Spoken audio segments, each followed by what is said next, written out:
Topic है बनारस कविता का शेष अंश। तो चलिए इस वीडियो में मैं आपको बनारस कविता का जो शेष अंश छूट गया था उसके बारे में व्याख्या करके बताती हूँ। जो है वह खड़ा है बिना किसी स्तंभ के। कवि केदारनाथ जी कहते हैं कि यह जो बनारस शहर है इसका अपना ही अस्तित्व है और इसका जो अस्तित्व था जैसा पहले था आज भी वैसा ही विद्यमान है। जो है वह खड़ा है बिना किसी स्तंभ के। अब इसमें जो है कवि ने लौकिक और परलौकिक सत्ता के बारे में बताया है। जो नहीं है उसे थामे है राख रोशनी के ऊंचे ऊंचे स्तंभ। और कवि कहता है कि जो नहीं है अर्थात जो परलौकिक है अर्थात जो आध्यात्मिक है उस शहर को रोशनियों में जगमगाते मंदिरों के कलश थामे हुए हैं। और यहाँ राख से अभिप्राय कवि का यह है क्योंकि दशाश्वमेध पर निरंतर चिताओं से उठती हुई अग्नि की लपटें उसे थामे हुए हैं। और पानी के स्तंभ और इस शहर को गंगा की धारा थामे हुए हैं धुएं के खुशबू के। और कवि कहता है कि बनारस जो शहर है वहाँ पर जो आरती से उठने वाली धुएं की सुगंध भी इस शहर को थामे हुए है। आदमी के उठे हुए हाथों के स्तंभ। प्रभु की आरती के समय जब असंख्य हाथ ऊपर की ओर उठते हैं तो ऐसा प्रतीत होता है कि मानो जो है वह आध्यात्मिक दुनिया को थामे हुए है। किसी अलक्षित सूर्य को देता हुआ अर्घ्य। इसमें कवि जी कहते हैं शताब्दी से इसी तरह गंगा के जल में अपनी एक टांग पर खड़ा है यह शहर। कवि केदारनाथ जी कहते हैं कि यह पूरा शहर मानो सदियों से एक टांग पर खड़ा होकर किसी अबुझे हुए सूर्य को अर्घ्य दे रहा है। अर्थात सूर्य को जल की अंजलि चढ़ाने के लिए मानो एक टांग पर खड़ा हुआ है और अपनी दूसरी टांग से वह पूरी तरह से बेखबर है। अर्थात उसका अपनी दूसरी टांग की तरफ ध्यान तक नहीं जाता। कहने का अभिप्राय कवि का यह है इसमें इन पंक्तियों के माध्यम से कवि ने यह स्पष्ट किया है कि जो आधा शहर है वह अपने परलौकिक जीवन को सुधारने में लगा हुआ है। जो ये धार्मिक गतिविधियां लोगों के द्वारा की जा रही है अपने परलोक को सुधारने के लिए की जा रही है।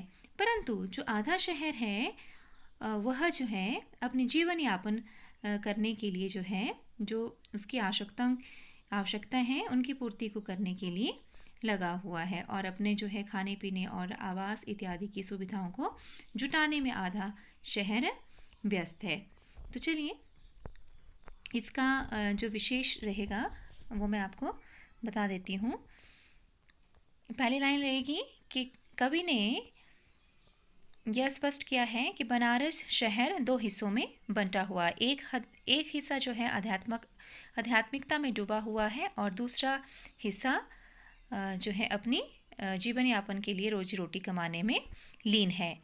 और जो दूसरी लाइन आप लिखेंगे कि भौतिक शहर अपने सहारे अपने श्रम के सहारे खड़ा हुआ है और जबकि जो आध्यात्मिक शहर है वह श्रद्धा और विश्वास के सहारे पर खड़ा हुआ है।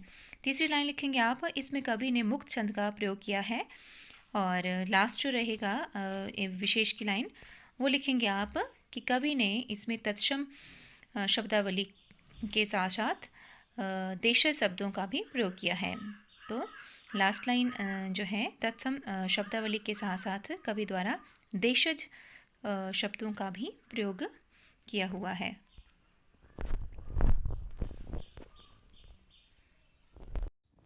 नेक्स्ट जो कविता है केदारनाथ द्वारा रचित वह है दिशा। ये जो दिशा कविता है यह बाल मनोविज्ञान को हमारे सामने लाती है। इस कविता में कवि और एक बच्चे के द्वारा किए गए वार्तालाप के बारे में वर्णन किया हुआ है। हिमालय किधर है, मैंने उस बच्चे से पूछा जो स्कूल के बाहर पतंग उड़ा रहा था।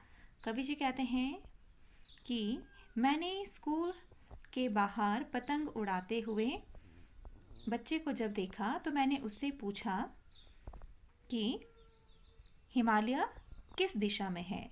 उधर उधर उसने कहा, जिधर उसकी पतंग भागी जा रही थी।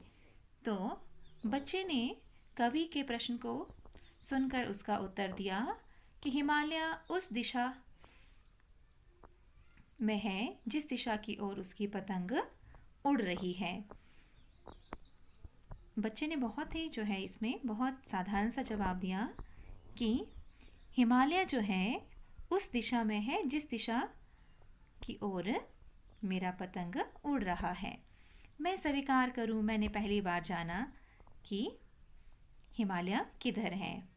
और कवि को बच्चे का उत्तर सुनकर बहुत हैरानी हुई थी और कवि कहता है कि मैंने भी उस दिन स्वीकार किया और उस दिन मुझे पता चला कि वास्तव में जो हिमालय सचमुच किधर है, किस दिशा में है।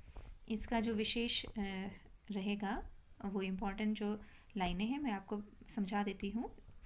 पहली लाइन जो आपने लिखनी है कि इस कविता में कवि ने बाल मनोविज्ञान का सुंदर वर्णन किया है। दूसरी जो लाइन है वो लिखने आपने कि कवि ने इसमें बहुत ही सरल और सीधी भाषा का प्रयोग किया है। तीसरा जो लिखना है वो है कि कवि द्वारा इस कविता में मुक्त छंद का प्रयोग किया हुआ है। तो विशेष में सिर्फ 3 ही लाइनें जो है बनती है इसमें जो इम्पॉर्टेंट है, तो आपने ये नोट डाउन करनी है। इस वीडियो में सिर्फ इतना ही और नेक्स्ट वीडियो में मैं लेकर आऊँगी दिशा और बनारस जो कविता है उसके अभ्यास प्रश्न।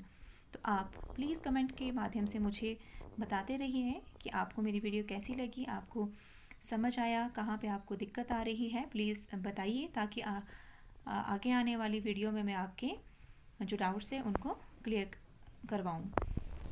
धन्यवाद। जय हिंद, जय भारत, जय हिमाचल।